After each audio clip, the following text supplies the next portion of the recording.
जिंदगी का पैगाम ही यही है, आप चलते रहेंगे तो दुनिया चलती रहेगी। तो आपके स्ट्रॉन्ग डिप्लोमेटिक या स्ट्रॉन्ग क्रिकेटिंग टाइज होने चाहिए थे। मैयार सितमगर थे चिन्हागार सितमगार।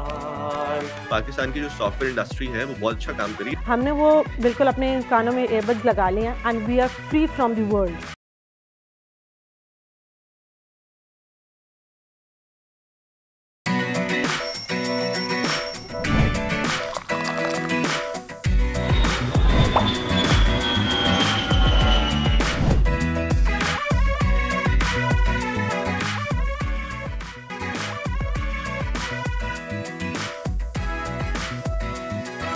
अस्सलामुअलैकुम, खुश आमदीद, जी आया रू पखैर रागले भली करे आया वश के दुनिया बोल है के साथ मैं हूं सैयद फैसल करीम। उम्मीद करते हैं कि आपका दिन का आगाज़ बहुत अच्छा हुआ होगा और बहुत ही ज़बरदस्त हुआ होगा। इट्स मंडे और बहुत सारे लोग अपने मंडे जो है वो बहुत ही एनर्जेटिक तरीके से उसका आगाज़ करते हैं, बहुत सारे लोग नहीं भी करते हैं, they feel lethargic, they feel lazy.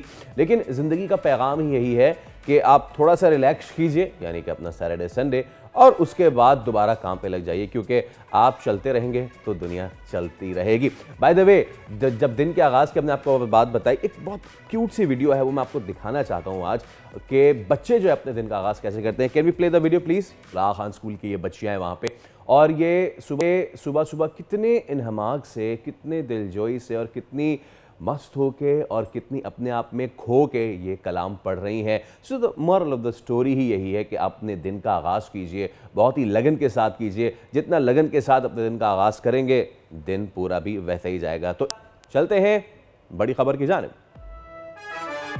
Champions trophy के मामले पर पीसीबी और आईसीसी में डेडलॉक बरकरार। पाकिस्तान क्रिकेट बोर्ड डट गया। हाइब्रिड मॉडल मानने की सूरत में टी20 वर्ल्ड कप के लिए भारत टीम भेजने से इनकार। इवेंट का फाइनल भी पाकिस्तान में कराने पर इसरार। अब जय शाह की सरबराही में चैंपियंस ट्रॉफी के मुस्तकबिल का फैसला होगा। इंटरनेट की बंदिश और स्पीड से सोशल मीडिया सार्फिन परेशान। व्हाट्सएप, फेसबुक, टिकटॉक समेत कई ऐप्स मुतासर। वीपीएन का इस्तेमाल भी महदूद।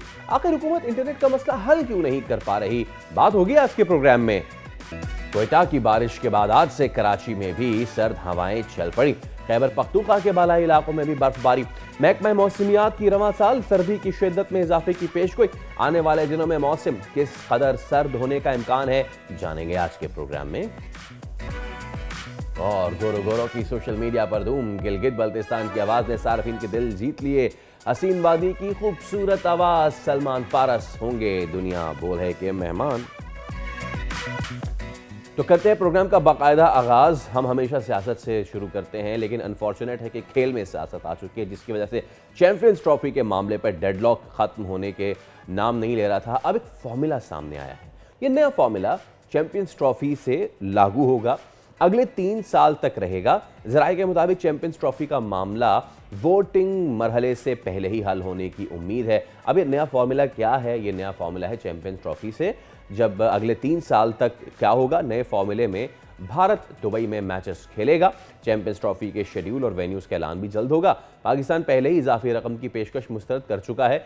फॉर्मूले का नाम हाइब्रिड मॉडल नहीं होगा। आप फॉर्मूले का नाम कुछ भी रख दें, लेकिन सिचुएशन क्या होगी? दूसरी जानिब आईसीसी ने भारतीय क्रिकेट बोर्ड को फॉर्मूला मानने का मशवरा दे दिया है। नोमान चौधरी क्रिकेट एक्सपर्ट हमारे साथ मौजूद हैं, उनको वेलकम करते हैं। अस्सलाम वालेकुम Noman, thank you so much for your time and a very good morning. तो क्या खबरें हैं कि क्या होने जा रहा है?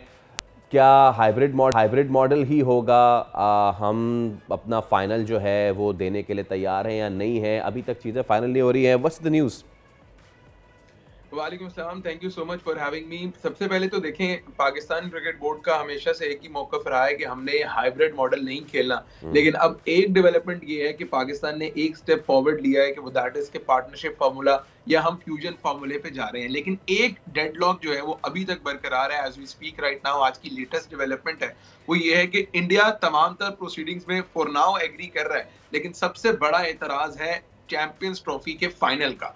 अब पाकिस्तान एक जो है वो 1 पॉइंट एजेंडा रख रहा है कि यस, फाइनल हम हाइब्रिड मॉडल पे बिल्कुल खेल लेंगे, कोई मसला नहीं है। लेकिन फिर आपके जो टूर्नामेंट्स होंगे, जो आपने अगले साल वुमेन वर्ल्ड कप होस्ट करना है, जो आपने 2026 में T20 वर्ल्ड कप होस्ट करना है श्रीलंका के साथ, फिर आपने 2029 में आपने चैंपियंस ट्रॉफी होस्ट करनी है, वो तमाम तर टूर्नामेंट्स जो हैं उनका फाइनल भी अगर पाकिस्तान ने क्वालिफाई किया तो वो हाइब्रिड मॉडल पर होगा। ये एक ऐसा पॉइंट है जिस पर अब तक जो है वो डेडलॉक है, और पाकिस्तान क्रिकेट बोर्ड हो गए या जो बाकी मेंबर कंट्रीज हैं वो आईसीसी की अगली मीटिंग से पहले ये तमाम तर चीजें on sidelines on bylines जो है उसको फाइनलाइज करने की कोशिश कर रहे हैं। लेकिन स्टिल जिस तरह आपने भी कहा कि डेडलॉक ऐसा है कि वो खत्म होने का नाम ही नहीं ले रहा। अब बात यह है नौमान के पाकिस्तान की जो फुटिंग्स हैं वो कितनी स्ट्रॉन्ग है। We have been talking to the experts और वो ये कहते आए हैं कि जी हमें लॉबिंग करनी चाहिए थी, हमें दीगर ममालिक के साथ लॉबिंग करनी चाहिए थी। ये तमाम तर चीज़ें ना एक तरफ हो जाती हैं जब हमें ये समझ में आता है कि आईसीसी की अर्निंग फ़ी डॉलर का 80 सेंट भारत कमा के देता है। और बात आई गई है ना फाइनेंशियल भरमबाजी पे, इफ आई मे से इट लाइक दैट, कि इंडियन जर्नलिस्ट से लेकर इंडियन क्रिकेट एक्सपर्ट्स तक और इंडियन बोर्ड तक सब अपना जो पैसा है जो वो इतना ह्यूज लेकर आते हैं इस गेम में, उस पे जो है वो उस पे वो उसका दम भरते हैं। ऐसी सिचुएशन में पाकिस्तान के पास क्या ऑप्शन है? ये तो बात कही जा रही है कि पाकिस्तान को इजाफी पैसे देने की बात की गई थी, वो मुस्तरद कर दी, बट हमारी इतनी स्ट्रॉन्ग फुटिंग है कि हम ये भी मुस्तरद कर दें, वो भी मुस्तरद कर दें, इसको भी हटा दें, उसको भी हटा दें। पाकिस्तान कहाँ जाके वो होता है ना, वो हमारा जो एक थ्रेशोल्ड पॉइंट है वो कहाँ तक है? सर देखिए, सबसे पहले तो आपने पाकिस्तान की स्ट्रॉन्ग फुटिंग की बात की है, तो हमें इन तमाम तर चीज़ों पे प्लानिंग बहुत पहले से कर लेनी चाहिए थी। यानी अगर आप टूर्नामेंट शुरू होने में अभी लगभग प्रोबब्ली 80 ऑड डेज रह गए हैं और तब जाकर आप जो है वो यूएई क्रिकेट बोर्ड से मिल रहे हैं या बाकी तमाम बोर्ड से रब्ते कर रहे हैं, that's not how it works. आपको बहुत पहले से इस पर तैयारी जो है वो कर लेनी चाहिए थी। और जहां तक आपने बात की है कि हमारी लॉबिंग कितनी स्ट्रांग है, sir for the matter of fact आप एक कॉन्टेक्स्ट देखिए कि जो टीम्स आईपीएल में शिरकत करती हैं, लेकिन पाकिस्तान के अलावा दुनिया की तमाम तर टीम्स के खिलाड़ी आईपीएल में शिरकत करते हैं, and for every single player that is picked उसके अमाउंट का 10% उसके क्रिकेट बोर्ड को भी जाता है। फॉर एग्जाम्पल इस दफा इंग्लैंड से सबसे ज्यादा प्लेयर्स पिक हुए, तो इंग्लैंड के जो प्लेयर्स की सैलरी है उनका एक चंक ईसीबी को भी जाता है। तो एक तरह की जो इंडिया ने अपनी पैसे के हिसाब से लॉबिंग है वो भी दुनिया में स्ट्रॉन्ग करके रखी हुई। On the other hand PSL में इस तरह का कोई कॉन्सेप्ट नहीं है। तो अगर आप पैसे की बात कर रहे हैं वो उस लिहाज से हमारे से ऊपर है। अगर आप इंडिया की जो ओवरऑल लॉबी है उसकी बात कर रहे हैं तो आप देख लेंगे जो बीसीसीआई के सेक्रेटरी थी वो आईसीसी की चेयरमैन बनना चाह रहे हैं। यानी हर लिहाज से इंडिया ने पाकिस्तान को सरपास किया है। और आप चाहे इस वक्त आके एट दिस पॉइंट आके आप कुछ भी कर लें, आप उनके मुकाबले में, आप उनकी लॉबिंग के मुकाबले में कुछ भी नहीं कर सकते। यानी इंडिया जो कहेगा आपको थोड़ा सा ट्विक्स एंड टर्न करके उसको मनाना पड़ेगा। अब वो ट्विक्स एंड टर्न्स यही हो सकते हैं कि जी नया फ्यूजन फार्मूला आ गया, नया पार्टनरशिप फार्मूला आ गया, बट ये आप देख लीजिएगा होगा वही, चलेगी वही जो टीम इंडिया कहेगी, जो इंडियन क्रिकेट बोर्ड कहेगा, क्योंकि they are financially very strong और उनकी लॉबिंग बहुत तगड़ी है। फिर तो नौमान इतना ज़्यादा फस क्रिएट करने की ज़रूरत ही नहीं है ना। वर्चुअल मीटिंग पहले होनी थी, फिर वो नहीं हुई, आई एम सॉरी पहले बोर्ड मीटिंग होनी थी वो नहीं हुई, फिर मतलब कि इतना ज़्यादा करने की क्या ज़रूरत है? जस्ट स्टेट द फैक्ट्स और कर दे फिर जो करना है, क्योंकि बाकी तो सारी एक्सरसाइज फ्यूटाइल हो रही है। यहाँ पे स्टेडियम्स की तज़ीनो आराइश हुई है, यहाँ पे इतना सारा पैसा लगा है पाकिस्तान में। तो माई क्वेश्चन इज़ कि फ़र्ज़ कीजिए पाकिस्तान, आपने कहा ना कि अभी इन्होंने यूएई क्रिकेट बोर्ड से रब्ते करना शुरू किया, फ़र्ज़ कीजिए हम अभी नहीं साल पहले कर लेते, हम ऑस्ट्रेलिया को भी मना लेते, हम इंग्लैंड, हम सबको कह लेते कि जी आपने बोर्ड मीटिंग में ना हमारे हक में फ़ैसला देना है और हमने भारत को या तो बाहर करना था या फिर जो भी करना था हम वो कर लेते। सवाल मेरा ये है कि इन सबको मनाने के लिए पाकिस्तान के पास क्या था कि इन्हें ऑफ़र करे? इंडिया के पास आईपीएल है, इंडिया के पास भारी भारी कॉन्ट्रैक्ट्स हैं इनको ऑफ़र करने के लिए। What does Pakistan have to offer अगर तो ये सब हमें वोट देते हैं? सर देखिए, सबसे पहले तो आपके स्ट्रॉन्ग डिप्लोमेटिक या स्ट्रॉन्ग क्रिकेटिंग टाइज होने चाहिए थे। अगर वो किस तरह होते हैं कि अगर आपकी क्रिकेट बोर्ड में सबसे पहले कंसिस्टेंसी, दूसरा क्रिकेट बोर्ड के मामलात क्रिकेट जानने वाले लोग चलाएं। ठीक है, मतलब मैं किसी के खिलाफ नहीं हूँ, बट आप ये चीज देखिए, मैं थोड़ा सा आपको कॉन्टेक्स्ट देता हूँ कि इंडियन क्रिकेट बोर्ड देख लें। कभी आपने सुना है कि जी इंडिया का डोमेस्टिक स्ट्रक्चर हर 3 महीने 4 महीने 1 साल बाद चेंज हो गया? हरगिज नहीं। कभी आपने सुना है कि इंडियन क्रिकेट बोर्ड में उनका सेक्रेटरी या बोर्ड का चेयरमैन हर नई हुकूमत के साथ आते चेंज हो रहा है? हरगिज नहीं। हर नई हुकूमत के आते साथ ही उनके क्रिकेट में हेड कोचेज या बैटिंग कोच, बॉलिंग कोच नहीं चेंज हो रहा। ये कंसिस्टेंसी है जो इंडिया के पास है और यही कंसिस्टेंसी एक ट्रिकल डाउन इफेक्ट के तहत फिर इंडिया बाकी जो है वो अपने तमाम तर रिलेशंस में भी ट्रांसपायर करता है। On the other hand Pakistan में ये कंसिस्टेंसी नहीं है, हमारी हर हुकूमत में नया कोच, नई सिलेक्शन कमेटी, नया क्रिकेट बोर्ड का चेयरमैन, तो शायद ये वजह थी कि हम लॉबिंग नहीं कर पाए, शायद ये वजह थी। अब 2023 के एशिया कप की आप एग्जांपल ले लीजिए, जय शाह से मीटिंग की ज़का अशरफ, उससे पहले उन्होंने नजम सेठी से मीटिंग की, अगली मीटिंग में जब गए तो ज़का अशरफ थे। भाई हमें कोई सीरियस नेता ही नहीं था आज से पहले, अब तो मोहसिन नकवी साहब आए हैं, उन्होंने कुछ अपना थोड़ा स्ट्रॉन्ग स्टांस लिया है, तो शायद जाकर हमारा जो एक स्टांस है या हमें किसी ने सीरियस लेना शुरू किया।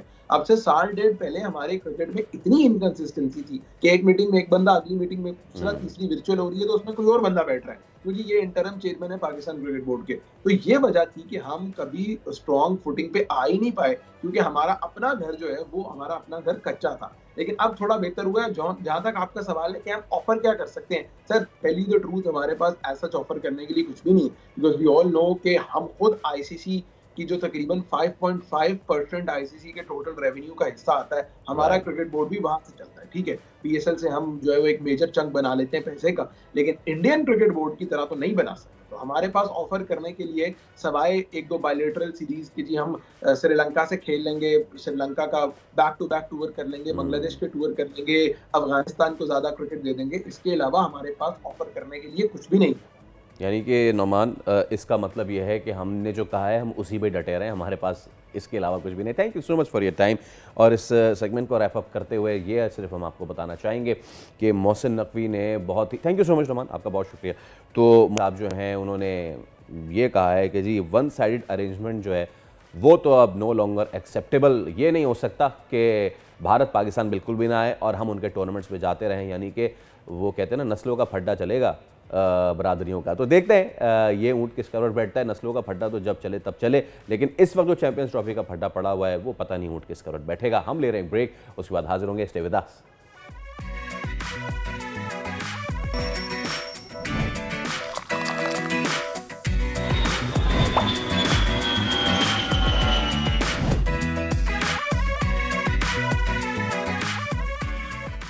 एक बार फिर कहेंगे आपको दुनिया बोल में खुशामदीद। और चलिए आज के वेदर पे नजर डाल लेते हैं। दिसंबर आ चुका है और अपने साथ सर्द हवाएं भी ला चुका है।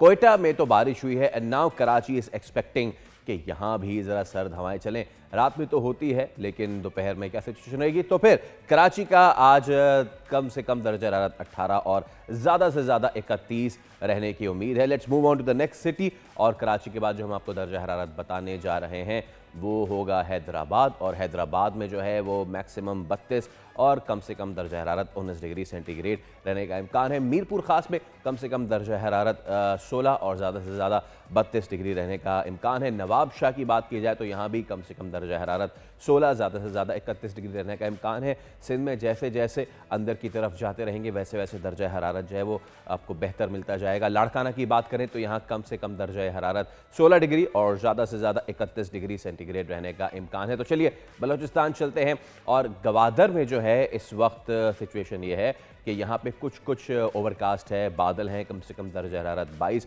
और ज़्यादा से ज़्यादा 30 डिग्री रहने का इम्कान है।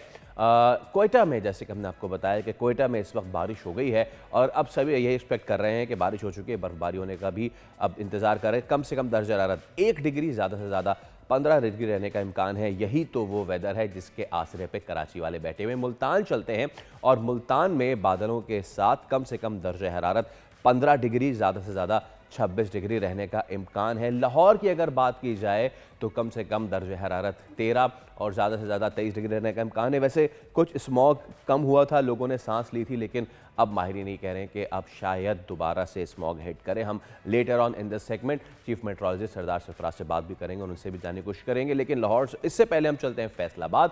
और फैसलाबाद में कम से कम दर्जा हरारत 13 डिग्री सेंटीग्रेड और ज़्यादा से ज़्यादा 24 डिग्री सेंटीग्रेड रहने का इम्कान है। दारुल खिलाफा दारुल हुकूमत इस्लामाबाद का रुख करते हैं। बहुत ही प्लेजेंट वेदर है, कम से कम दर्जा हरारत 11 और ज़्यादा से ज़्यादा 23 डिग्री तक रहने का इम्कान है। और ऐसे मौसम में मरी जो ना जाए फिर वो कहाँ ही जाए। मरी में बादलों के साथ कम से कम दर्जा हरारत 7 और ज़्यादा से ज़्यादा 23 डिग्री रहने का इम्कान है। जब हम ज़्यादा से ज़्यादा बात करते हैं it's the top time of the day 12 और 1 के दरमियान पेशावर चलते हैं। पेशावर में बादलों के साथ कम से कम दर्जा हरारत 9 डिग्री सेंटीग्रेड, ज़्यादा से ज़्यादा 22 डिग्री सेंटीग्रेड रहने का इम्कान है। आज़ाद कश्मीर चलते हैं, बहुत से लोग प्लान कर रहे होंगे, दिसंबर में बच्चों के पेपर चल रहे हैं, छुट्टियां आने वाली हैं, तो मुजफ्फराबाद में सर्दी की शिद्दत में इजाफा देखने में आ रहा है। कम से कम दर्जा हरारत 7 और ज़्यादा से ज़्यादा 23 डिग्री रहने का इम्कान है। और जब मुजफ्फराबाद चले ही गए हैं छुट्टियों पर, तो चलिए थोड़ा आगे स्कर्दू ही लेके चलते हैं। कम से कम दर्जा हरारत -3, ज़्यादा से ज़्यादा 1 डिग्री रहने का इम्कान है। तो चलिए अब इस सब पे ज़रा हम बात कर लेते हैं। चीफ मेट्रोलॉजिस्ट सरदार सरफराज साहब भी हमारे साथ मौजूद हैं और उनसे गुफ्तगू का आगाज़ करते हैं। जानने की कोशिश करते हैं कि कोयटा में तो हवाएं चलना शुरू हो गई हैं, बारिश भी हो गई है लेकिन अब कराची में सिचुएशन क्या रहेगी और इसके साथ साथ दीगर जो शहर हैं वहाँ पे सिचुएशन क्या रहेगी। बहुत से लोग इस वक्त इंतज़ार कर रहे हैं कि कब सर्दियाँ जो हैं वो प्रॉपर शुरू होंगी। हम बात कर लेते हैं सरदार सरफराज साहब से, हमारे साथ मौजूद। सरदार साहब अस्सलाम वालेकुम, बहुत शुक्रिया आपके वक्त का। तो पहला सवाल ही सरदार साहब यह है कि कोयटा में बारिश हुई है, यानी अब कराची वाले कब से एक्सपेक्ट कर सकते हैं? गालिबन कल से एक्सपेक्ट कर सकते हैं कि यहाँ भी बाकायदा सर्दी का आगाज़ हो? जी वालेकुम अस्सलाम, बहुत शुक्रिया। देखिए कराची में भी अभी कुछ ना कुछ सर्दी आना शुरू हो गई है। जैसे 20-19 जो टेम्परेचर 20-21 वगैरह चल रहा था रात का टेम्परेचर, उससे कुछ नीचे आया, अब 17-18 की रेंज में आ गया। पिछले 2 दिन से 17.7 था, कल आज 17.8 था, तो अब ग्रेजुअली नीचे आएगा। कराची में भी 2 से 3 दिन बाद 3 दिन बाद आप कह सकते हैं कि और 2-3 डिग्री गिरेगा, 14-15 की रेंज में आ जाएगा। और दिन का टेम्परेचर भी अब जैसे आजकल 31 और 32 इस रेंज में चल रहा है, तो वो भी कम होकर 28 से 30 की रेंज में आ जाएगा। तो 2-3 दिन बाद आप कह सकते हैं कि कराची में भी कुछ ना कुछ खुनकी बढ़ जाएगी और ग्रेजुअली बढ़ती जाएगी। ये जाहिर है कि अब दिसंबर शुरू हो गया है, तो जैसे हम पहले प्रेडिक्शन यही कर रहे थे कि दिसंबर के पहले हफ्ते से कुछ ना कुछ सर्दी फिर कराची में शुरू हो जाएगी। नवंबर तो तकरीबन पूरे मुल्क में ही गर्म गया है, गुजरा है, चंद एक इक्का दुक्का जगहों को छोड़कर बाकी सभी जगहों पर ज़्यादा ही रहे हैं टेम्परेचर। तो अभी जो हल्की सी बारिश की चल रही है, वे बलूचिस्तान के चंद एक इलाकों में से आज भी रिपोर्ट हुई है, यानी गुज़श्ता कल हुई है वहाँ पर बारिश। उसमें फुजदार और जो दूसरे मुल्क का इलाके हैं बलूचिस्तान के, और इसी तरह से KPK के जो डिस्ट्रिक्ट सवात है या मालाकंड डिवीजन कह लें, तो उसमें भी चंद एक इलाकों से हुई है। तो ये हल्की सी वेव है जो अभी भी आज भी उसके असरात रहेंगे। शुमाली इलाका जात वही KP के शुमाली इलाके और गिलगित बल्तिस्तान और कश्मीर के चंद एक इलाकों में हल्की फुल्की बारिश है, और जो ऊंचे पहाड़ हैं उन पर हल्की फुल्की बर्फबारी भी मुतवक्के है। तो ये वेव निकल जाएगी, तो फिर उसके बाद आप कह सकते हैं कि 2 से 3 दिन बाद सर्दी की शिद्दत में और इजाफा हो जाएगा सभी जगहों पर। ठीक है। और कोयटा में बाकायदा बर्फबारी दिसंबर के महीने में ही है या फिर वो जनवरी में जाओगी? देखिए एक मिड ऑफ दिसंबर के बाद को ये एक और स्पेल अगर आता है जिसका इम्कान है, तो फिर आप एक्सपेक्ट कर सकते हैं। कोयटा वैली इटसेल्फ तो नहीं, लेकिन दूसरे जो मलिका इलाके हैं, चमन हो गया और इसी तरह से ज़ियारत और उसके साथ मलिका जो इलाके हैं वहाँ पर, वही मिड ऑफ दिसंबर के बाद एक स्पेल है एक्सपेक्टेड, तो फिर उसमें इम्कान होगा। अच्छा सरदार साहब, लाहौर के हवाले से मैं आपसे बात करना चाह रहा था। पिछले 2 महीने से there was a huge hue and cry about the smog and all. क्या अब सिचुएशन ठीक हो गई है वहाँ पे? एयर क्वालिटी इंडेक्स क्या बेहतर हो गया है? और ये भी सुनने में आ रहा था कि दोबारा से गालिबन हो सकता है स्मॉग, तो क्या ऐसी सिचुएशन है लाहौर में? देखिए जाहिर है वो स्मॉग दिन में होती है और रात के या फिर अर्ली सुबह फॉग हो जाती है जब मॉइस्चर ज़्यादा होता है और टेम्परेचर नीचे आता है, तो उसकी वजह से तो गो के उतनी ख़राब नहीं है एयर क्वालिटी। जो इंडेक्स आपने देखा 300, 250, 300 इस रेंज में रह रहा है पिछले चंद दिनों से, और पहले तो 1000 से ऊपर चला गया था। और मुल्तान में आपने नोट किया होगा तकरीबन जो हाईएस्ट रहा इस पूरे उसमें वो तकरीबन 2000 तक चला गया था। तो अभी उसमें बेहतरी है। ये जो स्पेल जैसे मैं बता रहा था आपको कि इसमें हो सकता है कल लाहौर और आसपास, खासकर उस लाहौर से उस तरफ वेस्ट की तरफ है फैसलाबाद और नीचे साहिवाल वगैरह, उन एरियाज में कोई हल्के फुल्की हो सकता है, कहीं बूंदाबांदी भी हो जाए, कोई बादल छादल रहेंगे, तो कदरे बेहतर होगी एयर क्वालिटी। लेकिन जब तक के अच्छी तेज़ उस तरह से ना इंटेंस वेस्टर्ली वेव नहीं आती और खुलकर बारिश नहीं होती, तब तक सिचुएशन ऑन एंड ऑफ इसी तरह से ही रहेगी। ऑलराइट, बहुत शुक्रिया। सरदार सरफराज साहब हमारे साथ मौजूद थे, चीफ मेट्रोलॉजिस्ट। तो आपने जान लिया कि बारिश कब होने जा रही है और दिसंबर के मिड में हो सकता है कि अगर दोबारा स्पेल आए कोयटा में तो कराची वालों अब तो रज़ाई निकाल लो रात के लिए। दोपहर में का अभी हम पता नहीं है, दोपहर में अगर गाड़ियाँ भी आप चला रहे होते हो तो कभी कभी हल्का फुल्का एसी ऑन करना पड़ता है और उसको दोबारा ऑफ करना पड़ता है। चलिए अब एक ब्रेक ले रहे हैं, ब्रेक के उस पर हाजिर होंगे तो आपसे मजीद गेस्ट्स की मुलाकात भी कराएंगे, अहम मामला पे गुफ्तगू भी करेंगे, लेकिन पहले एक ब्रेक, हमारे साथ रहिए।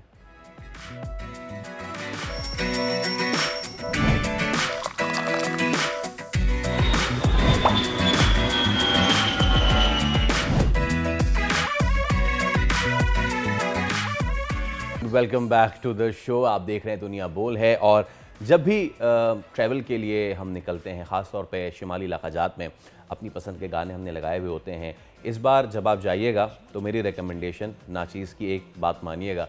एक बहुत ही अच्छे सिंगर हैं सलमान पारस, और उनके बहुत ही खूबसूरत गाने हैं, वो लगा के पहाड़ों का नज़ारा कीजिएगा। पहाड़ आपको किसी हूर से कम नहीं लगेंगे। हाँ, अपने बराबर वाली हूर का ख्याल रखिएगा। लेकिन आज आपकी मुलाकात करवाने जा रहे हैं गिलगित बाल्टिस्तान के एक ऐसे स्टार से जो ना सिर्फ सोशल मीडिया पे वायरल हैं बल्कि पूरे पाकिस्तान में उनकी धूम मची हुई है। सलमान पारस हमारे साथ मौजूद है, और सलमान पारस जो हैं उन्होंने जो लोकल मौसीकी है, गिलगिती मौसीकी है, उसको बहुत ही ज़्यादा ज़बरदस्त पहचान दी। तो सलमान पारस आज हमारे साथ मौजूद हैं। इनके बहुत ही मशहूर गाने हैं जिनमें कारे कारे और सितमगर सितमगर, बहुत ही खूबसूरत गाने, और अब वो गुरो गुरो के साथ मंजर आम पे आए हैं दोबारा। तो सलमान साहब अस्सलाम वालेकुम और वेलकम टू द शो। आपका बहुत शुक्रिया तशरीफ़ लाने का। उम्मीद करते हैं आप खैरियत से होंगे। अच्छा, मुझे ये बताएं, ये शूट आपने गिलगित में ही किया है या फिर कहीं और किया है गाना? जी वालेकुम सलाम, थैंक यू वेरी मच, आप लोगों ने इनवाइट किया अपने इस प्रोग्राम में। तो बाकी आपने एक बहुत ही लंबी तमहीद बांधी है जो कि मैं इस काबिल नहीं हूँ। मैं तो अपनी बसात के मुताबिक अपने जो टैलेंट अल्लाह ताला ने मुझे थोड़ा बहुत दिया है तो उसको पहाड़ों में रह के यूटिलाइज करते हुए अपने इलाके की ज़ुबान की या फिर अपने टूरिज़्म की प्रमोशन के लिए छोटी मोटी मैं कोशिश करता रहता हूँ। तो गाने बेसिकली हमारी जो लोकल लैंग्वेजेस हैं उसमें ज़्यादा होते हैं, और गिलगित बल्तिस्तान के जो प्रमोशनल सॉन्ग्स हैं वो उर्दू में कोशिश करते हैं कि दूसरों की भी समझ आ जाए। तो एक सीरीज ऑफ सॉन्ग्स हमने काफ़ी पहले से बनाए हैं, और गिलगित बल्तिस्तान के लोगों को तो हम वहाँ पे हिट्स दे रहे थे सॉन्ग्स, लेकिन अभी कोशिश होती है कि कुछ मॉडर्न वे में इनको और मॉडर्न बना के क्यों ना हम दुनिया के सामने अपनी जुबान को पेश करें, अपनी म्यूजिक को अपने पेश करें। तो इसमें हमारी कोशिश जारी है। और ये मैंने सलमान भाई, शूट आपने क्या गिलगित में किया था? पता नहीं, कुछ मुझे फेमिलियर बैकग्राउंड लग रहा है इसका, या फिर कहीं और किया आपने? जी जी जी जी जी, मेरी कोशिश यही होती है कि जो भी अपने बिसात के मुताबिक जो हो सकता है अपने पहाड़ों पे ही हम करें, क्योंकि इन्हीं सॉन्ग्स के थ्रू हमारा जो टूरिज्म है लैंडस्केप पूरी दुनिया तक पहुंचे और पूरी दुनिया की नज़रों तक पहुंचे। अच्छा सलमान साहब, ये हमारी जो वो ज़बानें हैं जो वक़ी कॉरिडोर की है या फिर दीगर ज़बानें हैं जिनमें ख्वार आ गई या ब्रोशुस्की आ गई, शिना आ गई, बहुत सारी ज़बानें जो हैं वो आपको भी पता है कि मादूमी की तरफ जा रही हैं, उसके बोलने वाले कम होते जा रहे हैं। सवाल मेरा ये है कि मौसीकी के थ्रू इन मादूम होती ज़बानों को हम किस तरीके से ज़िंदा रख सकते हैं? कितना ज़्यादा ज़रूरी है इन पे भी काम करना थ्रू म्यूज़िक एज वेल? जी जी जी जी जी, इसका यही है कि हमने गिलगित बल्तिस्तान की यूथ को एक मोटिवेशन दी है कि गिलगित बल्तिस्तान में पहले जितने भी रिकॉर्डिंग्स होती थी वो मैनुअल रिकॉर्डिंग होती थी जो कि देरपा नहीं होती थी।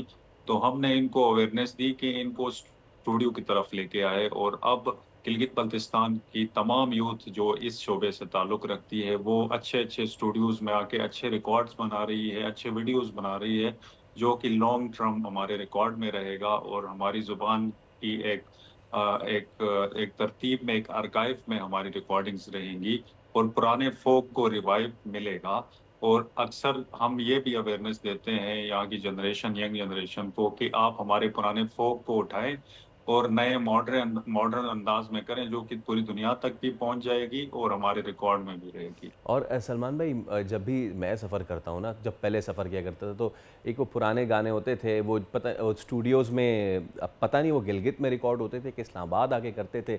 वो नरेटर होता था शुरू में, वो पहले पूरा बताता था सिंगर शायर जी का जी नाम, और गाना मुझे याद है सफ़ीर दर्द वो बहुत जी जी मशहूर था। अच्छा, अब आपने उसको मॉडर्नाइज़ किया है। जी लोगों का रुझान कैसा है ख़ासतौर पे गिलगित बल्तिस्तान में ना, मौसीकी की जी तरफ? जो एक तो पुराने फोकलोर्स और फोक सॉन्ग्स हैं वो तो एक तरफ, जिस तरह आपने गाने किए उनमें जदीद इंस्ट्रूमेंट की आमेजिश की, how is the people's response to that? बहुत अच्छा है। स्पेशली यंग जनरेशन तो बहुत ज़्यादा लाइक करती है, बूढ़ों में, बच्चों में। एक और दूसरा, जो जो हमारी गिलगित बल्तिस्तान की जनरेशन जो शहरों में रह रही है, पाकिस्तान के और दीगर ममालिक में रह रही है, वो खुल के इन ट्रैक्स को एंजॉय कर रही है, क्योंकि इनमें क्वालिटी है। और हम कोशिश करते हैं कि इनमें कोई ऐसा फैक्टर भी डालें कि इंटरनेशनल लोग भी इसमें झूमें, तो खुशी महसूस करते हैं। वीडियोस बना बना के भेजते हैं अपने सेलिब्रेशंस के, तो हमें खुशी होती है और इससे और ज़्यादा इंकरेजमेंट मिलती है। और दूसरा स्टेप मैंने स्पेशली ये लिया है कि मैं अपने जो लोकल ज़ुबानों के अलावा पाकिस्तान की जो प्रोविंशियल लैंग्वेजेस हैं, जैसे सिंधी, बलोची, पंजाबी, पुख्तून, इनके साथ भी मैं कोलैबोरेशन में गाने बनाऊं। और इससे होगा ये कि हमारी ज़ुबान दूसरे सूबों में भी सुनी जाएगी और दूसरे सूबों की ज़बान हमारे सूबे में सुनी जाएगी। और इस हवाले से मैं इंटरवेंशंस के लिए मैं लोगों से मैं रिक्वेस्ट भी करता हूँ, और अच्छे इंटरवेंशंस के लिए मैं वेट भी कर रहा होता हूँ। ये तो आपने बहुत ज़बरदस्त बात की। दूसरे सूबों की ज़बान से लेकर लोगों तक तो आप तक पहुँच रहे होते हैं, लेकिन आपकी ज़बान और आपकी ज़बान में छुपी जो चाशनी और उसका मैसेज वो दूसरे सूबों तक लाजमी पहुँचना चाहिए। सलमान भाई, मेरा ये गाना मुझे बहुत अच्छा लग रहा है, लेकिन one of my favourite songs जिसका उर्दू वर्जन भी मैं कई मरतबा सुनता हूँ, और फिर उसका बार बार जो ओरिजिनल वर्जन है वो भी मैं गाड़ी में चलाता हूँ। मैं चाहूँगा कि थोड़ा सा आप हमारे लिए गुनगुना दें सितमगर, अगर इनायत करें तो। बिल्कुल ठीक बात है। ये आप कह रहे हैं कि मैं गाड़ी में चला रहा हूँ, तो ये मैं आपको थोड़ा सा बताऊं कि गिलगित बल्तिस्तान में आज से 10 साल पहले सेलिब्रेशंस में, तमाम इवेंट्स में इंडियन गाने ज्यादा सुने जाते थे, प्ले होते थे, उस पर डांस होता था। लेकिन धीरे धीरे हमने इतना कंटेंट बनाया गिलगित बल्तिस्तान का, अपना जेन्युइन कंटेंट, तो अब पूरे गिलगित बल्तिस्तान, न सिर्फ गिलगित बल्तिस्तान में, पूरे पाकिस्तान में हमारे शना ज़ुबान बहुत ज़्यादा तादाद यस। में लोग सुनते हैं। और सेलिब्रेशंस में वही गाने प्ले होते हैं जो हमने अपने मट्टी से जुड़े हुए जो बनाए होते हैं। तो उन्हीं में से एक जो गाना है सितमगार है। तो अक्सर टूरिस्ट के कमेंट्स हम देखते रहते हैं, और लोग स्पेशली इसी गाने के हवाले से मुझसे गिलगित बल्तिस्तान आके मिलना चाहते हैं और मिलते हाँ, हैं, तो मुझे खुशी होती है। सुना दें फिर। तो जी।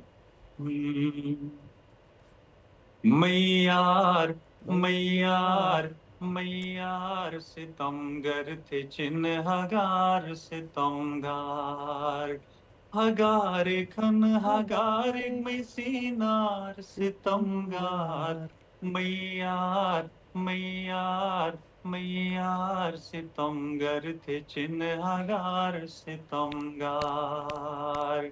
सितमगर ओ सितमगर ओ ओ सितमगार, सितमगार सितमगार। सितमगार, सितमगर ओ सितमगर ओ सितमगार सितमगार, मैयार वाह, मैयार मैयार सितमगर थे चिन्हगार थैंक यू सितमगार। सो मच सलमान भाई। और रिवाइव हो गई मेरी फंडर की और गिज़र की यादें इस गाने से। तो थैंक यू सो मच। आप इसी तरीके से अपनी जो डाइवर्सिटी, अपना कल्चर है, दुनिया तक पहुंचाते रहें। हमारी कोशिश होगी कि आपका हम वसीला बनते रहें। थैंक यू सो मच, बहुत शुक्रिया। तो खालिद सलमान पारस, तो जैसे मैंने आपको कहा था, अगली बार जब आप नॉर्थ जाएँ तो नाचीज़ की गुजारिश पे ये गाने सुने, मज़ा आएगा। इसी के साथ सितमगर वो सितमगर, ब्रेक ले लें।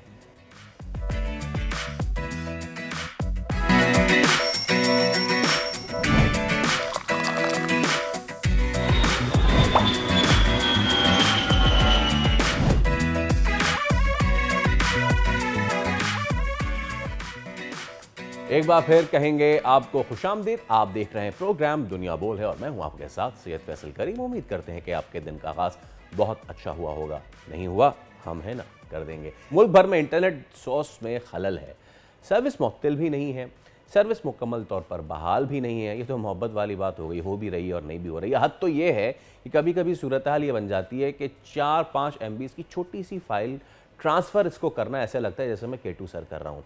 पाकिस्तान में पहले इंटरनेट सर्विस मुतासर हुई, फिर फायरवॉल, फिर VPN के ख़िलाफ़ फतवा और अब VPN रजिस्ट्रेशन करवाना लाजमी करार दे दिया गया। अब इस पर भी एक फड्डा पड़ा हुआ है कि क्या जो इंडस्ट्रियल यूज़र है वो कराए या फिर आम यूज़र क्या करे। हुकूमत का तो मौक़िफ़ यह है कि रजिस्टर्ड VPNs के ज़रिए मुल्क में साइबर सिक्योरिटी को बेहतर बनाया जा रहा है, जबकि कौमी सलामती और डेटा प्रोटेक्शन के लिए VPN रजिस्ट्रेशन भी ज़रूरी है, लेकिन इसके लिए जो वक्त मिला था वो कम था। अब खबर यह आई है कि IT इंडस्ट्री, फ्रीलांसर्स और दीगर स्टेक होल्डर्स का मुतालबा मंजूर हुआ है।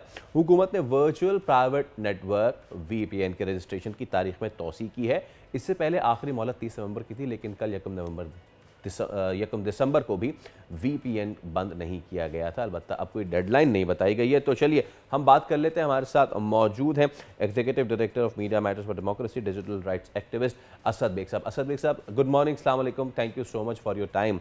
असद साहब, सारी बातें एक तरफ के बहुत सारे मसले मसाइल हैं ये वो, मैं लेकिन गुफ्तगू का आगाज़ इस चीज़ से करूँगा कि ऑस्ट्रेलिया में जो उनकी यूथ है उनके लिए एक या तो ब्रैकेट लगाया जा रहा है कि कितने से कितने की इस्तेमाल कर सकते हैं, या फिर उन पे सोशल मीडिया के हवाले से कोई रेगुलेशंस आ रही है। Now connecting dots to Pakistan, Australia है वो कर सकता है, हम जो कर रहे हैं हम एक बढ़ती हुई मईशत है, और जब हम एक बढ़ती हुई मईशत है तो उस बढ़ती हुई मईशत के साथ VPNs और ये सारी चीज़ें, फ्रीलांसर्स जो हैं उन्होंने ह्यू एंड क्राई मचाया हुआ है। So what's going on with the VPN, उसका भी इस्तेमाल महदूद किया जा रहा है। इंटरनेट स्लो है, बहुत ही स्लो है, खैबर मेल बना हुआ है।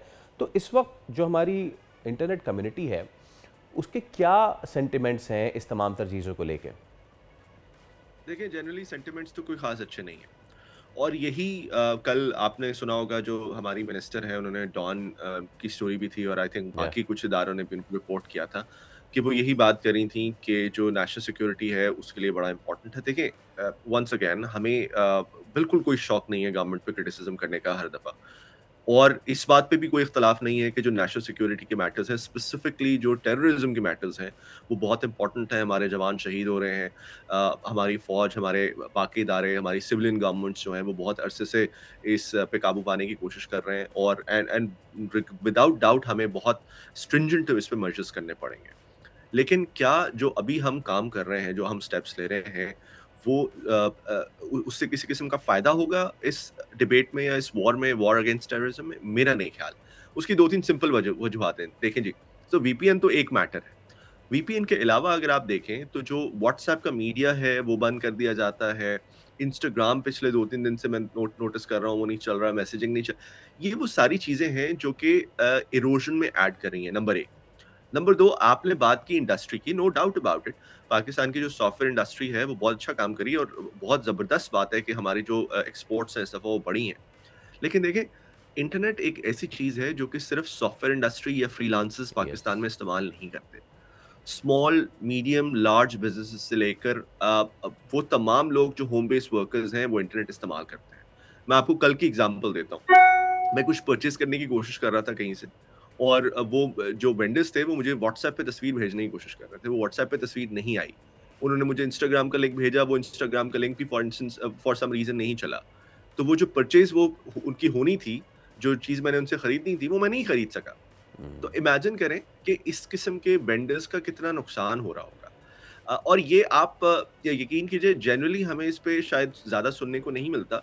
अब ज़्यादा सुनने को हमें यही बात मिलती है कि इंडस्ट्री इफेक्ट हो रही है, और इंडस्ट्री इफेक्ट हो रही है, नो डाउट अबाउट इट। लेकिन ये जो छोटे वेंडर्स हैं, जिनको छोटे तो खैर इट्स अ सब्जेक्टिव टर्म, लेकिन ये जो वेंडर्स हैं जो कि बिजनेसेस के लिए इस्तेमाल करते हैं इंटरनेट को, डिजिटल स्पेसेस को, ये सबसे ज़्यादा इफेक्ट हो। और आप जाएं कभी उनसे बात करके देखें तो आप देखिएगा कि उनकी फ्रस्ट्रेशन का, गुस्से का क्या आलम।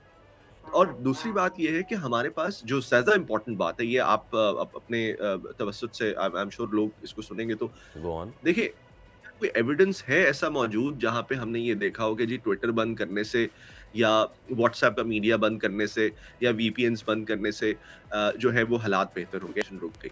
कोई ऐसा एविडेंस दुनिया में, कोई केस स्टडी अगर है तो प्लीज उसको बताइए। अच्छा, क्योंकि हमने तो ये हम ज़ाहिर सी बात जी है, सॉरी यस मैं yes, I agree to that. और मैं चाहूँगा कि मैं इस पर एक सवाल ज़रूर करूँ कि आपको ऐसा लगता है कि right now it is the business interest of a people versus the security arrangements in the country? क्योंकि it's not only about security arrangements of the country, you know, 5th generation war Pakistan के खिलाफ सिर्फ अंदरून नहीं बल्कि बाहर से propaganda, पड़ोस से जो सारी चीज़ें होती हैं, तो उसको केटर करना भी बहुत ज़्यादा ज़रूरी है।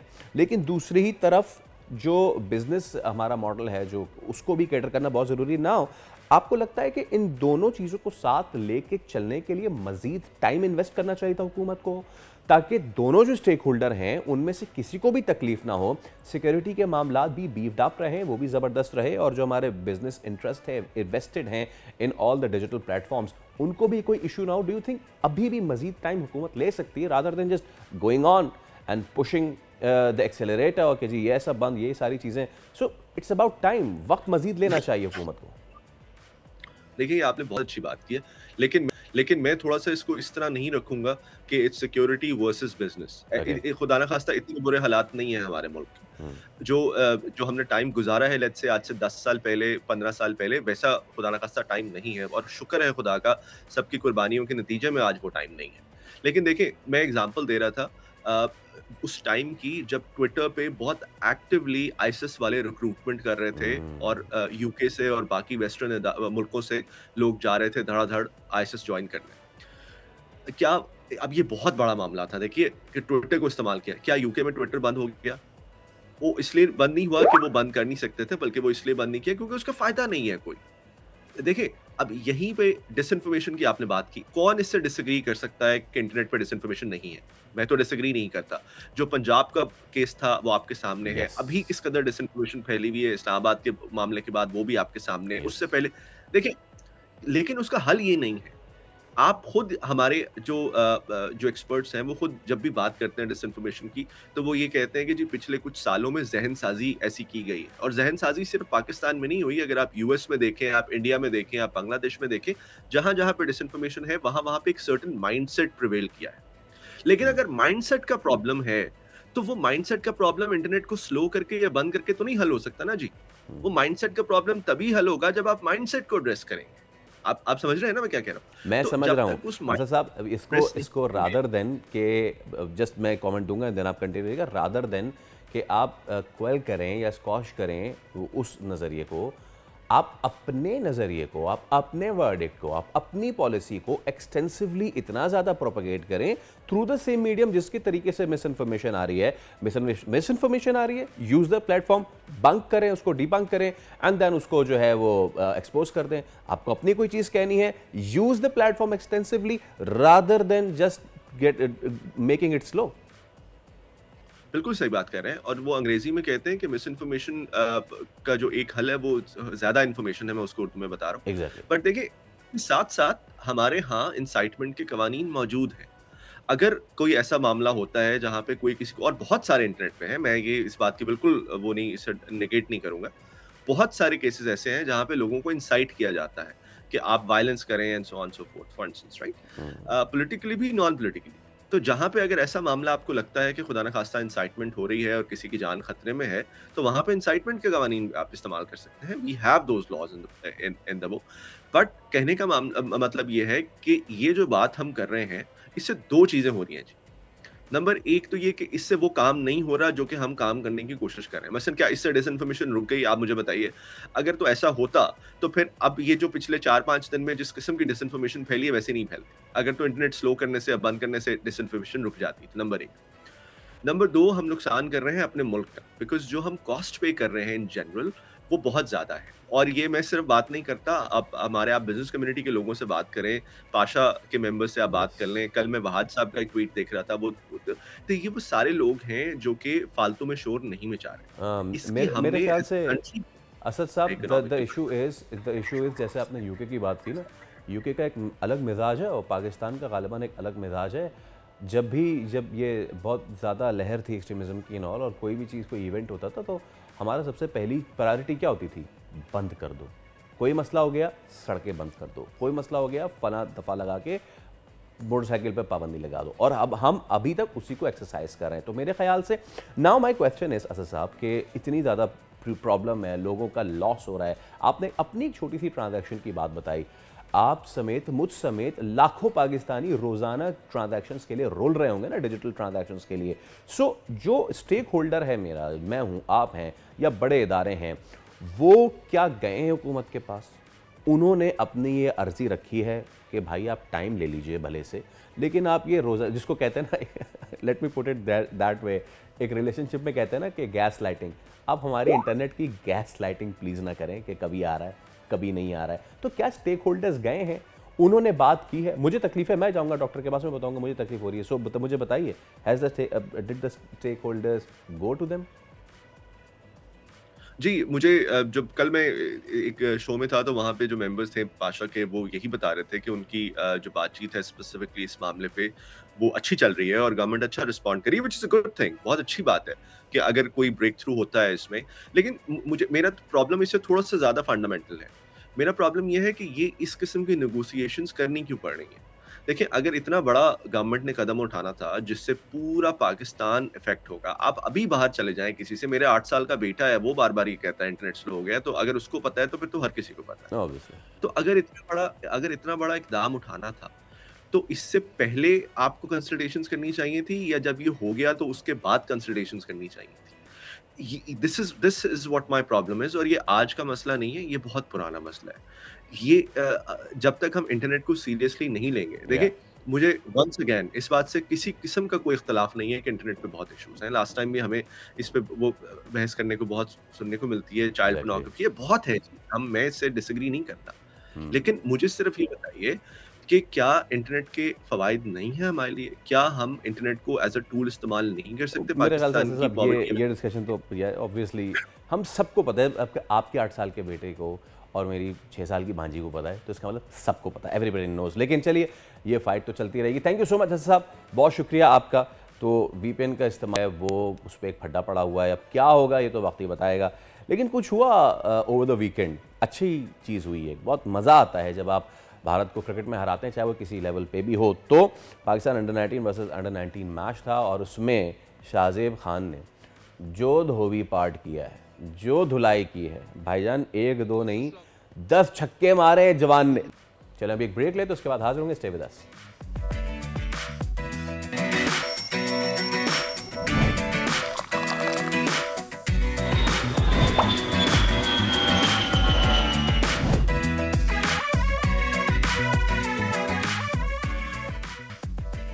जब आप कराची की सड़क पे निकलते हैं, आपकी कैफियत अजीब सी हो जाती है, और वहीं जब आप इस्लामाबाद की सड़कों पे ड्राइव करते हैं तो ऐसा लगता है कि बस मैं ड्राइव करते ही जाऊं।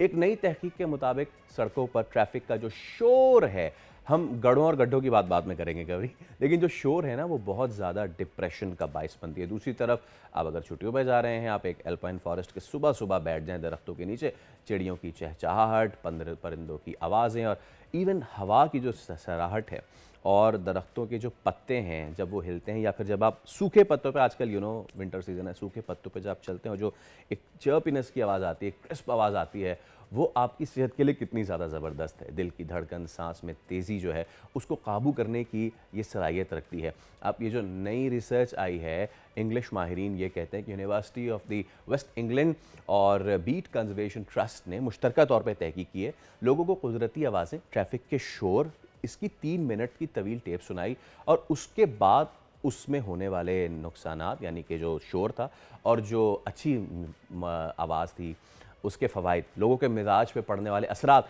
उसका जायज़ा लिया। नतीजा बताने की क्या ज़रूरत है, हम सबको ही पता है कि नतीजा क्या हुआ होगा। तो जनाब आली, अब सिचुएशन ये है कि ट्रैफिक का जो शोर है वो हमें कितना ज़्यादा हमें ख़त्म कर रहा है, और ना सिर्फ ये, बल्कि ये भी कि हम अपने साथ भी क्या कर रहे हैं। जब हम ट्रैफिक के शोर के लिए हेडफोन लगा लेते हैं और तेज़ तेज़ लाउड म्यूज़िक सुनते हैं, उससे हम क्या कर रहे होते हैं, हमारे नफ्सियाती अमराज। मुशाल अशरफ हमारे साथ मौजूद हैं। अस्सलाम वालेकुम, thank you so much for your time, pleasure you having on your show. ये बताइए जनाब आली, सबसे पहले हम ट्रैफिक के ही शोर की आगाज़ कर लेते हैं। कराची में कुछ टाइम्स होते हैं, 8 बजे से लेके 12 बजे तक, पी 5, स्कूल की जब छुट्टी का टाइम होता है, इट्स द वर्स्ट टाइम, बहुत से लोग उस वक्त निकलते भी नहीं हैं। कितना ज़्यादा अफेक्ट करता है ये शोर इंसानी दिमाग पे? और उसके बाद later on the overall health of the human.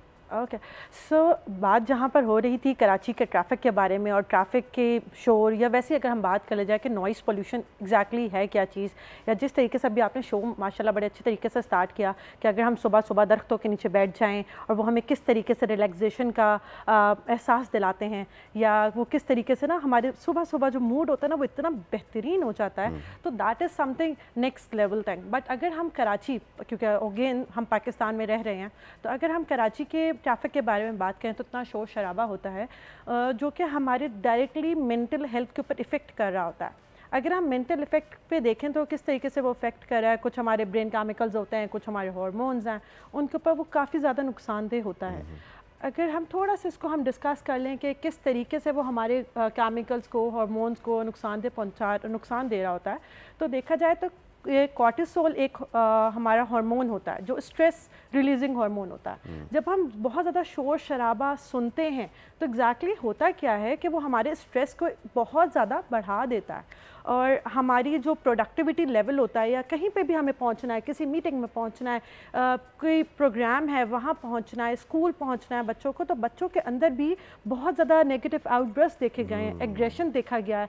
क्यों? क्योंकि ट्रैफिक बहुत ज़्यादा है। उस ट्रैफिक में जो पी पा शोर शराबे हॉर्न्स हो रहे हैं, और ट्रैफिक आपको पता है, अगर मैं थोड़ा सा स्टैट्स के ऊपर बात कर लूँ अभी कि इस वक्त सदर में ट्रैफिक, वैसे तो कराची के इस वक्त हर रोड पे बहुत ज़्यादा ट्रैफिक है, शोर शराबा है, बट अगर देखा जाए तो सदर के जो मकीम लोग हैं वो लोग ज़्यादा इस शोर शराबे के आदी हैं। अच्छा। बहुत ज़्यादा हैज़र्ड्स जो मैंने भी रिसेंट स्टडीज़ देखी हैं, when I came to know that कि हाँ जी कल प्रोग्राम है, तो I just went through all the researches and all, तो मुझे जाके पता लगा कि सदर के और जो वो लोग हैं जो रोड फेसिंग इलाकों में रहते हैं, तो वो ज़्यादा इन तमाम इशू से गुजरते हैं। जैसे स्ट्रेस हो रहा है तो उनका जो एक हार्मोन होता है, जो हैप्पीनेस हार्मोन होता है, जो खुशियाँ लेकर आता है आपके अंदर, जो आपके अंदर हैप्पीनेस वाइब या पॉजिटिव वाइब्स लेकर आता है, वो रिड्यूस होना शुरू हो जाता है। वो डॉक्टर साहब वो ना आप जाएं वहाँ पे, चाहे वो कारोबारी अफराद हों या फिर वहाँ छज्जों से झांकते हुए लोग भी हो ना, आपको कोई भी उनमें मुस्कुराता हुआ नहीं नजर आएगा। बाय द वे बोल ब्रेकिंग पे हमारा Facebook page, we are live on that, तो आप मिशाल से जो भी सवाल पूछना चाहें वो पूछ सकते हैं। लेकिन अगेन मेरा अब ये सवाल है कि आपने ये बात की, बहुत से हम जाते हैं ना, बात करते हैं ट्रैफिक का शोर and this and all that, उसके लिए हम क्या करते हैं भाई, हेडफोन पहन लो, या फिर इवन जिम में जा रहे हैं, वर्कआउट कर रहे हैं, और हम कहते हैं कि अपने मसल पे फोकस करने के लिए पूरी दुनिया से डिस्कनेक्ट कर लें, तेज़ म्यूज़िक सुने, तो इससे माइंड टू मसल कनेक्शन बड़ा ज़बरदस्त होता है और हम कुछ और नहीं सोचते हैं। बट दैट तेज़ म्यूज़िक, ट्रैफिक का शोर कम करना मेरे बस में नहीं है, वो म्यूज़िक कम करना तो मेरे बस में है। बिल्कुल। अगर हम एयरफोन्स के बारे में बात करें, हमें लगता है एयरफोन्स लगा के we are looking very cool, हाँ ठीक है किसी हद तक, बट जहाँ हम बात करते हैं उसके वॉल्यूम के बारे में, तो वॉल्यूम आपके फ़ोन पे भी लिखा आता है कि increase of volume may be harmful for your ears, ठीक है, फॉर योर हेयरिंग। आपको पता है कि फेसिल के 70 से ज़्यादा, 70 डेसिबल से ज़्यादा अगर हम वॉल्यूम सुन रहे हैं तो वो हमारे कानों के लिए कितना ज़्यादा नुकसानदेह हो सकता है। देखें 60 से ज़्यादा अगर हम चले जाते हैं, अगेन 70, और 70 से अगर 85 पे आ जाए तो वो परमानेंट एयर लॉस की तरफ जा सकता है। अच्छा, let me put it in the layman's language कि मैं 1 से लेके 10 तक रखूं पॉइंट, हम कितना तेज़ आवाज़ में सुन रहे हैं और हम कहाँ तक ला सकते हैं कि जिससे हमारी बेहतर हो जाए। देखिए अगर maximum volume of your phone is around 8, तो 8 से कम उसको 6 पे ले आएँ या 5.5 पे ले आएँ, क्योंकि 8 again is very harmful, very dangerous for your ears. क्योंकि हमें देखें, हमने वो बिल्कुल अपने कानों में एयरबड्स लगा लिए हैं and we are free from the world, कुछ भी नहीं है, सब कुछ चल रहा है जो मेरे कान में ही है, एंड बहुत ही कोई मज़ा आ रहा है। बट वो मज़ा जैसे ही आप उसको उतारते हैं, आफ्टर फ्यू मिनट्स आपको इतनी ज़्यादा एंजाइटी का शिकार होना शुरू होते हैं, एकदम से आपको ऐसा महसूस होता है कि वो गॉड में पता नहीं कहाँ, यानी मैं दोबारा उधर ही आ गया ना। अच्छा, वो घबराहट। Questions on our Facebook, Sharjeel ने पूछा है how much traffic noise effect on human psychology. इसको if I can connect with the second question as well, Naqash Abbas is asking कि भाई ट्रैफिक के शोर से बचने के लिए क्या सलूशन करें, क्या करें। ओके पहले हम फर्स्ट क्वेश्चन को ले लेते हैं। हाँ, साइकोलॉजिकल इफेक्ट हम देखा जाए तो वो सबसे ज़्यादा हमें स्ट्रेस और मूड रेगुलेशन जो है ना, हमारा इमोशनल रेगुलेशन जो है वो बहुत ज़्यादा डिस्टर्ब होना स्टार्ट हो जाती है। इमोशनल रेगुलेशन हमारी कैसे डिस्टर्ब होती है? अगेन जो हमारा कॉर्टिसोल हार्मोन होता है वो इंक्रीज़ होना शुरू हो जाता है, मतलब स्ट्रेस हार्मोन जो है वो जब बढ़ना शुरू होगा तो उसकी वजह से हमारे आउटब्रस्ट, हमारे एग्रेशन टेंट्रम्स जो हैं, हमारे मूड जो हैं टेंट्रम्स वो इतने ज़्यादा आएंगे कि we are not able to cater them कि एग्जैक्टली हो क्यों रहा है, किस लिए हो रहा है। और अगर हम इसके साथ साथ देखा जाए तो इसकी वजह से हमारी स्लीप जो होती है ना वो बहुत डिले होना शुरू हो जाती है। और अगर पर्टिकुलरली अगर हम बहुत ज़्यादा साउंड को एक्सपोजर हमारा साउंड के साथ हो रहा है एट नाइट आवर्स, तो उसकी वजह से हमारी स्लीप बहुत डिस्टर्ब हो जाती है। अगेन हमारी स्लीप डिस्टर्ब हुई, आपके हार्मोन्स डिस्टर्ब हुए, आपकी स्लीप बिल्कुल गायब हो गई है, एंड अगेन मॉर्निंग में आपकी प्रोडक्टिविटी होगी नहीं।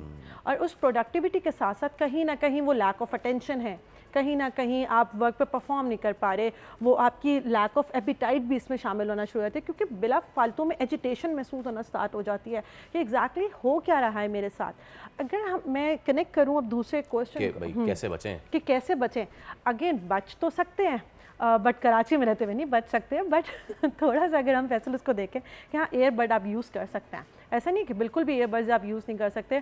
कमिंग टू द पॉइंट कि अगर हम ईयरबड्स के वॉल्यूम को थोड़ा सा स्लो डाउन कर लें, मैक्सिमाइज़ कर लें, कुछ पॉजिटिव म्यूज़िक सुनना स्टार्ट कर दें, एज इनके बहुत ज़्यादा रिलैक्सेशन थेरेपीज़ होती हैं, अगेन बर्ड स्ट्रिपिंग की वॉइस होती है, सी वेव्स की वॉइस होती है, म्यूज़िक अगेन बिल्कुल धीमी आवाज़ में, ये ना हो कि वो बहुत ही कोई पॉप म्यूजिक है और आप ऑलरेडी किसी मूड टेंट्रम से गुजर रहे थे, किसी फ्रॉम, हाँ बिल्कुल बिल्कुल हाँ बिल्कुल पार्टी करना स्टार्ट कर दें और आखिर में आके कहें कि जी ना ट्रैफिक से हम बच पा रहे हैं और ना ही हम इस म्यूजिक से बच पा रहे हैं। ओके अच्छा, अब मरियम और अफीफ़ा दोनों ने ही डिप्रेशन के हवाले से सवाल किया है, भाई क्या इस साउंड से जो हो रही है डिप्रेशन उसको कैसे केटर करें। एक चीज़ जो कभी सुनता था मैं कि या फिर कराची में भी इस तरह के फॉरेन ग्रुप्स आए थे, दे हील थ्रू साउंड्स, ठीक है। तो जो साउंड वेव्स हैं, मौसीकी है, एक ग्रुप है हमारे पड़ोस मुल्क में, वो सितार बजाते हैं और सितार की जो धुनें जब वो बजती हैं तो आप वैसे ही एक ट्रांस में चले जाते हैं। तो ऐसी कौन सी चीज़ें हम कर सकते हैं, like listening to the soft music and बाकी चीज़ें, इवन मेडिटेशन, तो वो साउंड वेव्स बेहतर करें हम और उसको डिप्रेशन से इलाज कर सकते, तो इस पे आप क्या बताएंगे? अगेन मैं यहाँ पे थोड़ा सा NED यूनिवर्सिटी का थोड़ा सा हवाला दे देती हूँ। हाँ, as I am a clinical psychologist at NED2, I am giving my services there, तो वहाँ पे उन्होंने एक बड़ा अच्छा काम करना स्टार्ट किया है। उन्होंने इन वॉइस के थ्रू थेरेप्यूटिक सर्विसेज देना स्टार्ट कर दिया, और वो वॉइसेस क्या होते हैं, वो आपको थीटा लेवल के ऊपर लेके जाती हैं। Theta level again the meditation, the sound voices, और वो आपको हील करने में मदद करती है, again from the depression, from the anxiety, from stress hormones and to regulate your emotions. तो बहुत अच्छा भी है कि अगर हम म्यूज़िक को उस लेवल पे जाके सुने जो हमारे माइंड को रिक्वायर्ड है। अगेन देखें, मैंने ये कहा कि 70 डेसिबल्स जो है या 60 डेसिबल इंक्रीज़ कर जाता है तो वो हमारे लिए क्या है, नुकसानदेह है, बट अगेन वो हमारे माइंड को अगर थीटा लेवल पर लेके जा रहा है, थीटा लेवल मतलब बहुत स्लो लेवल पर, ठीक है, जहाँ पे आप सिर्फ और सिर्फ सुकून महसूस कर सको, जहाँ पे आप ये महसूस कर सको कि okay you are within your own self alive, आप अंदर से ज़िंदा हो। तो ये क्या है, मेडिटेशंस हो सकती हैं। आप बहुत सारे ऐसे साउंड्स जो हैं वो तलाश कर सकते हैं, गूगल पे बेतहाशा हैं, अगेन यूट्यूब पे बेतहाशा हैं, बट अगेन उन वॉल्यूम्स को जाके ढूंढें जो वाकई आपको सुकून पहुंचाने का ज़रिया बने, बट नॉट अगेन के मेरे स्ट्रेस में इजाफा कर दिया। जहाँ तक बात है डिप्रेशन की, हम इस डिप्रेशन से कैसे बाहर निकल सकते हैं, find any of your colleague, any of your friend, any of your loved one around you, जिसके साथ आप बैठ के बिल्कुल बात कर सकें, और बात किस तरह से कर सकें जहाँ पे आप अपनी बात को शेयर कर सकें। आप शेयर बात अपनी कैसे कर सकते हैं, like telling others that what you are going through, that what's within your own self। कभी-कभी ना आप जब मोबाइल पे भी अपना प्लग करते हैं और जब आप फुल वॉल्यूम कर रहे होते हैं तो मोबाइल भी आपको कह रहा होता है कि भाई this might harm your hearing, बिल्कुल, तो मोबाइल के भी मान लिया करें और मशाल के भी मान लिया करें। बहुत शुक्रिया Mishal, thank you so much for coming, it was a very informative segment, और उम्मीद करते हैं कि आप तक ये चीज़ हमारी बहुत अच्छे से पहुंच गई होगी। तो सुनिए ज़रूर मौसीकी, ज़्यादा तेज़ आवाज़ में नहीं सुनिए, और जहाँ तक कराची के ट्रैफिक के शोर की बात है तो दुआ करें कि कराची में ट्रैफिक कम हो जाए। इसी के साथ लेंगे एक ब्रेक, उसके बाद दोबारा हाजिर होंगे। Stay with us.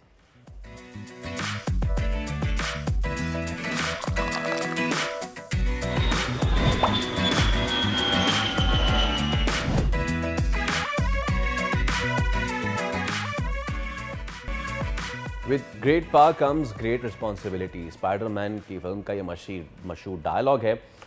हम स्पाइडरमैन की तो बात नहीं कर रहे, लेकिन हम ये बात ज़रूर कर रहे हैं कि अगर आपके पास कोई ताकत आ जाती है किसी भी प्लेटफॉर्म पे, उसके बाद आपकी ज़िम्मेदारी बन जाती है कि आप उसका अच्छे से इस्तेमाल करें। लेकिन ये एरा है सोशल मीडिया इन्फ्लुएंसर्स का, और इसमें बहुत से लोग अच्छा काम कर रहे हैं, बहुत से लोग अच्छा काम नहीं कर रहे हैं। जो अच्छा काम नहीं कर रहे हैं उनका कंटेंट ख़ासतौर पे कम उम्र बच्चों पे क्या असरात डाल रहा है। अच्छा कंटेंट होता क्या है? क्या इससे पहले टेलीविज़न पे कंटेंट नहीं बन रहा था? ये यूट्यूब का कंटेंट क्या होता है, और किस तरीके से हम इसको माशरे की पॉजिटिविटी, एंटरटेनमेंट के अंसर को रखते हुए, बरकरार रखते हुए प्रोड्यूस कर सकते हैं। हमारे साथ मौजूद है the very famous Ali Wasif, जो कि ना सिर्फ सोशल मीडिया एक्टिविस्ट हैं, लेकिन इनकी वीडियोस ख़ास तौर पे जो देसी इनका तरीक़ा है और ख़ास तौर पे इनकी वालदा के साथ वो सबसे ज़्यादा मशहूर है। तो अली भाई, welcome to the show, thank you so much. और लेट्स स्टार्ट आवर डिस्कशन। जब हमारे पास इतना ज़्यादा आई बॉल कैच करने के लिए पार आ जाती है, लोग हमें देख रहे हैं, तो फिर हमारी जिम्मेदारियां क्या बन जाती है अली भाई? ये हम दिखाएं कि what's going on in our daily life, हमारे आज घर में क्या कुछ हो रहा है, या फिर मैंने इतना पैसा कमा लिया, आए मैं आपको अपनी नई आउडी दिखाता हूँ, आए देखें ये गेट कैसे खुलता है, या फिर हम क्या करें, हम क्या कर रहे हैं अली? अस्सलाम वालेकुम जी। पहले तो शुक्रिया आपने इनवाइट किया। देखें, इस चीज़ को ना दो तरीके से देखा जा सकता है। पहले तो मैं अब आपको अपनी बात बताता हूँ। जिस तरह आपने कहा सोशल मीडिया एक्टिविस्ट, उसमें अब मैं तो बिल्कुल ओपनली क्रिटिसाइज़ भी करता हूँ, स्टोरीज पोस्ट में सब पे जो भी कोई इशू हो उसको ओपनली बोलता भी हूँ। उससे मुझे भी काफ़ी बैकलैश मिलता है, क्योंकि हर कोई आपकी ओपिनियन से एग्री नहीं करता, सबकी डिफरेंट ओपिनियंस होती हैं। और आप जब मैसेज को कैटर कर रहे होते हैं, सबके अपने माइंड सेट होता है। फिर कुछ लोग होते हैं जिन पे, क्योंकि मैं थोड़ा सा डिफरेंट इस चीज़ को देखता हूँ, फिर कुछ लोग होते हैं जो बिल्कुल ही इस चीज़ के ऊपर किसी इशू पे बात नहीं करते, वो अपने डेली लाइफ पे लगे रहते हैं। और मैं उनको भी गलत नहीं समझता, क्योंकि आज के दौर में सोशल मीडिया एक बिज़नेस है, एक बिल्कुल नौकरी है। लिटरली मेरे लिए भी ये नौकरी है। लोग इसको, जो चैनल्स हैं वो उसको अपना घर चलाने के लिए यूज़ कर रहे हैं। और जिस तरह हर चैनल की एक कैटेगरी होती है। अब कोई अगर एक ब्यूटी का कोई चैनल है, वो सिर्फ ब्यूटी ही की चीज़ें पोस्ट कर रहा है, मेकअप की पोस्ट कर रहा है। आप टीवी पे देख लें, अगर आपके पास कोई स्पोर्ट्स का चैनल है, तो आप स्पोर्ट्स पे एकदम न्यूज़ चलना शुरू हो जाए, तो जो व्यूअर है वो कहेगा मैं तो स्पोर्ट्स के लिए चैनल लगाया था, ये न्यूज़ कहाँ से आ गई है, कार्टून किधर से आ गए। तो अगर कोई नहीं कर रहा, तो मुझे नहीं लगता कि उसको डिमोनाइज करना चाहिए। वो उसने एक पर्टिकुलर अपने एक ब्रांड अपना एक बनाया हुआ है किसी चीज़ के लिए, जो लोग उसको देखना चाहते हैं। लेकिन अगर कोई कर रहा है तो वो अपना रिस्क ले रहा है, जिस तरह मैं रिस्क लेता हूँ। तो उसमें मुझे नहीं लगता कि अगर कोई नहीं कर रहा तो उसको हमें गलत समझना चाहिए। अच्छा अली भाई, do you agree to one of the notions जो मैं भी समझता हूँ कि टेलीविज़न, पीटीवी एक वक्त था कि जब उस पहले 18 घंटे, बाद में 24 घंटे की उस पूरी ट्रांसमिशन पे सुबह बच्चों के कंटेंट से लेके बीच में एक अल्लामा इकबाल ओपन यूनिवर्सिटी का कंटेंट, जिसमें मैं दिखा रहा हूँ कि मछलियों को आप फार्मिंग कैसे कर सकते हैं, to the hardcore political content and the sports as well. यानी कि उस वक्त सारा कंटेंट एक ही चैनल से जा रहा था। अब जाहिर सी बात है बम्बार्डमेंट हो चुकी है स्क्रीन्स की नाउ, क्योंकि हम टेलीविज़न ने ये सारा कंटेंट देना बंद कर दिया ना। और इसमें हमें सेल्फ क्रिटिसाइज करना चाहिए। 24/7 यू टॉकिंग अबाउट पॉलिटिक्स, वो भी बहुत ज़रूरी है, बट क्योंकि हमने वो दीगर कंटेंट देना बंद कर दिए, इसलिए आप लोगों के पास और आप जैसे दीगर, हम जैसे दीगर बहुत सारे लोगों के पास ये मार्जिन आया कि let's give people the alternative content. इस वजह से भी टेलीविज़न पे बहुत ज़्यादा जो है ना बुरा वक्त आ रहा है, और सोशल मीडिया पे भी बहुत ज़्यादा लोग स्विच करें, because they are the consumers are the king now, और वो जब चाहें जो चाहें देख सकते हैं। बुरा वक्त टीवी पे सिर्फ कंटेंट की वजह से नहीं है, मोबाइल क्योंकि 24 घंटे आपके हाथ में होता है। तो उस पे अब मोबाइल पे आपको 70% तो क्रिंज और अजीब व गरीब चीज़ें इस पूरे दिन में देखनी पड़ती हैं। बहुत ही कम चीज़ें होती हैं जो आप कहते हैं कि यार ये क्या है, और आप उसको और मज़ीद एक्सप्लोर करना चाहते हैं, जिससे आपको समझ आती है। और टीवी अब हर वक्त आपके हाथ में होता नहीं है, इसलिए लोगों का जो है ना शिफ्ट हो गया है उधर से। जो अब फोकस था वो टीवी से मोबाइल्स और कंटेंट की तरफ आ गया। अब उसमें भी अब जो चैनल्स हैं उनको कैश कराना चाहिए। अगर वो नहीं कर रहे, वो अब सब हर कोई शॉर्टकट की तरफ चला गया ना। अगर उन्हें नज़र आ रहा है कि पॉलिटिक्स ही दिखाने से पैसे बन रहे हैं, हाँ तो वही बात है कि ये बिजनेस है। अब जो जिस तरह उससे अर्न कर सकता है वो उस तरफ जा रहा है। उसमें कोई अब कि वो जो एक क्या कहते हैं इखलाकी और ये चीज़ें जी। सब वो अब पीछे रह गई हैं। अब बस बिजनेस स्ट्रक्चर एक बन गया। बट अली भाई, डू यू थिंक कि ये अखलाकियात पीछे रहनी चाहिए? भाई बिजनेस तो, आई एम सॉरी मैं टेलीविजन पे बात कर रहा हूँ, लेकिन ड्रग्स का भी है, नहीं कर सकते ना। सो ख़ास तौर पे अब ज़रा बच्चों के कंटेंट में बात कर लेते हैं। कितनी ज़्यादा जिम्मेदारी आ जाती है इन्फ्लुएंसर्स की जो बच्चों को लेके कंटेंट बना रहे हैं। ना सिर्फ ये कि जिनको वो कंटेंट में इन्वॉल्व कर रहे हैं उनकी मेंटल वेलबींग और उनका जितना वर्कलोड है उसको मैनेज करना, बल्कि वो क्या दे रहे हैं आगे देखने वालों को। डू यू थिंक कि हम उस पर बेहतर काम कर रहे हैं अब तक, या फिर हम उस पर बेहतर काम नहीं कर रहे हैं? नहीं, इस पे ज़रूर चेक होना चाहिए। जो बच्चों को आप बिला वजह कंटेंट में यूज़ कर रहे हैं, आप उनको बल्कि अब्यूज़ कर रहे हैं, आप उनको यूज़ करके अपने पैसे बना रहे हैं जो, और अपनी लिए लाइक्स और व्यूज़ और जो भी खींच रहे हैं, इस पे ज़रूर चेक होना चाहिए। काफ़ी मुल्कों में तो होता भी है। लाइक यूएई में तो आप पैसे भी नहीं कमा सकते जब तक आपके पास लाइसेंस ना हो, प्रॉपर आप रजिस्टर्ड ना हो। तो पाकिस्तान में तो ऑब्वियसली काफ़ी चीज़ें आप वैसे ही चल रही हैं।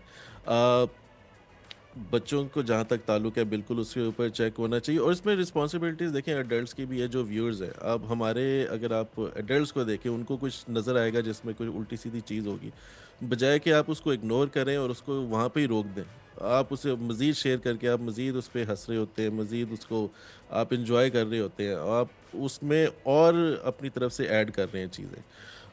उनको और बल्कि वो दे रहे हैं, क्या कहते हैं, पुश दे रहे हैं कि हाँ ठीक है ये तुम्हारी चीज़ बस मज़े की और चलाओ।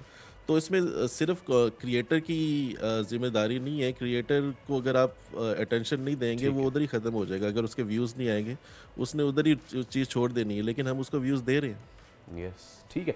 Thank you so much Ali भाई। I would have love to talk more to you, लेकिन वक्त की कमी है। थैंक यू सो मच, बहुत शुक्रिया। तो यकीनन जो तमाम इन्फ्लुएंसर्स जो अपने साथ लव्स इन्फ्लुएंसर यानी कि असर अंदाज होने वाला लगाते हैं, उन पे ज़िम्मेदारी भी होती है कि इसको मस्बत तरीके से करें, ना कि सिर्फ क्लिक बेट्स लेने के लिए। इसी के साथ फैसल करीम को दीजिए इजाज़त। कल होगी आपसे दोबारा मुलाकात, तब तक रखिए अपना ख्याल। अल्लाह हाफ़िज़।